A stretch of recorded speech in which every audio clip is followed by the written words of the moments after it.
I was in Indonesia recently, and I made mention of a point of a magician, a lady from Russia. In an interview online that is there, she was asked, when you're doing your magic and when you're trying to affect people with all types of magic, are there any people that you find it difficult to actually affect? She says, yes, the Muslims.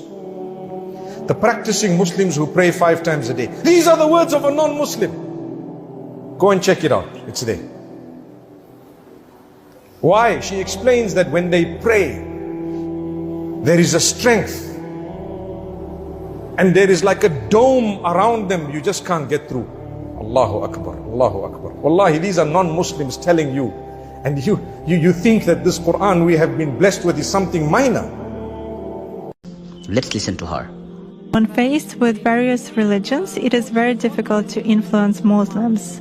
They are in a constant connection with the egregore. They do namaz every day and read prayers on a daily basis. They are constantly under some kind of a dome, so it is very difficult to influence them. When you start impacting a person, he begins to address in a prayer. Indeed, many of them are very different from those who come to church only when everything is bad in their life. They come to pray and then for 5 years they forget about God, some canons, and so on. Muslims, as a rule, passionately believe and passionately give energy to their egregore, and this egregore protects them very well.